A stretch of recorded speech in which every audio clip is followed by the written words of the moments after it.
Hi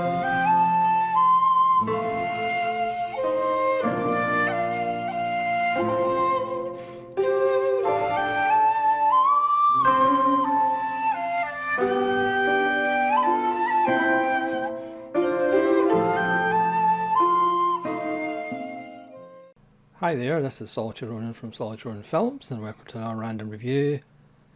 Today we're going back to 1969 in Finland for Time of Roses. Yes, this is another deaf crocodile, but it's a rather interesting film, directed by Risto Jarva, who's probably more famous for Year of the Hare from 1977, which I haven't seen, but I know, for example, SGS Arts has seen and gave it a very high rating.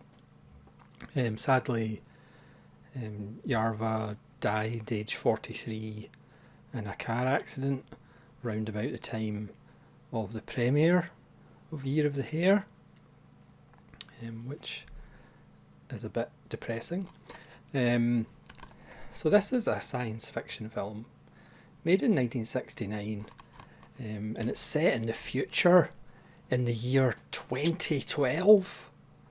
I mean, obviously we're decades away from 2012. That's way in the future now. But before I get into the story, it's interesting the look of the film. It's in black and white. But it does remind you of early Cronenberg, the production design and the clash of futuristic see-through inflatable furniture, the way people listen to music and dance. The production design gives you somewhat an air of Clockwork Orange. There's a bit of Woody Allen Sleeper about it as far as parties and enjoying themselves. But of course this film predates all of those films. There's some THX 1138 about it, but again, Time of Roses predates that as well. So it's a kind of interesting film to look at now, and see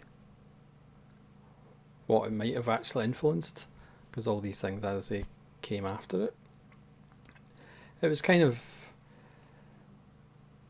the story was sort of inspired by a portrait of Jarva's mother that he was looking at, and kind of wondered what is the person behind that portrait.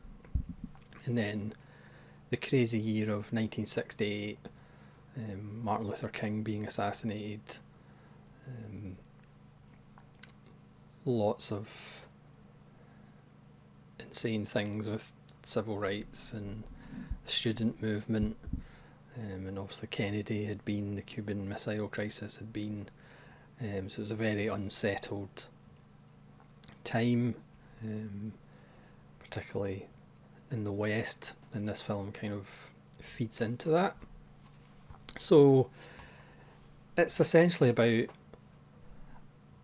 there's a lot going on, but it's essentially about a researcher for the state who makes these programs to essentially just keep the status quo and to show the current society how good they have it. He picks out this model slash actress slash somebody worked in a drugstore who died in 1976, way back in 1976, on a movie set, saving a child and then being hit by a car that she didn't see coming. And as luck would have it, there's a woman in the future in 2012, if you can imagine 2012, who looks exactly like her. So he thinks it would be good to use her in his film But obviously he begins to be obsessed about it, obsessed about this woman, but the woman perhaps has an ulterior motive for being involved with him. He has a sidekick, an assistant, and everybody apart from him may have ulterior motives. On the flip side, the things that aren't being reported on the Light channel, which is their main television station essentially, is that the complete antithesis of the society. There is actually a strike going on in the nuclear power plant, but it's just not being reported because that doesn't mesh with the message that the authorities want to send out to people. So there's a kind of underground movement going on. So I mean, these are kind of common themes. You know, this is made in 1969, as I said. It projects quite interestingly into the 70s and 80s and pretty much predicts most of what happened in the 70s at least. The kind of fall of the hippie culture and love will conquer all, which surely even people at the time must have thought that's never going to work. The rise in consumerism, the rise in capitalism, or any isms in general. It also is a film about the creative process, about filmmaking, about being the director, being in charge.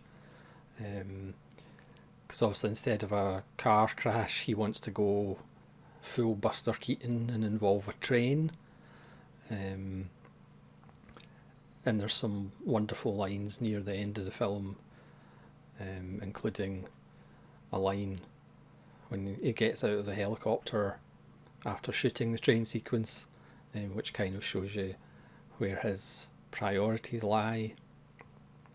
It's a really kind of fascinating film. All the little details of the future in 2012 are kind of interesting. Also the fashions, when you're thinking of the future, you think the fashions will be a little bit strange and out there. It's just a fascinating little film.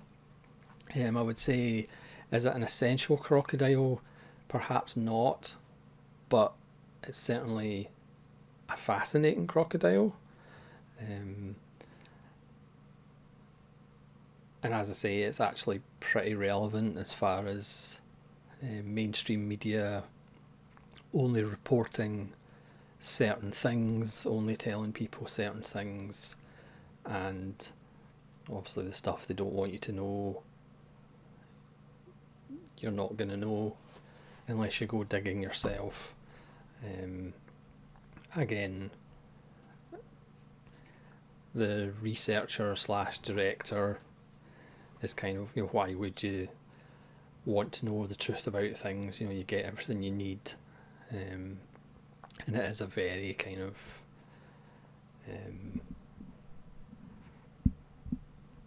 sated, self-indulgent society that seemingly get everything they want apart from the truth. So there is a lot going on,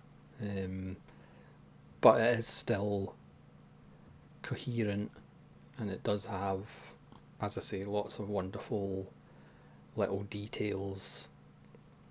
How we communicate with each other is done in an interesting way, and I guess the dance scenes are quite hilarious. So as always with Deaf Crocodile, you do get a nice booklet. My order came with a postcard for Time of Roses.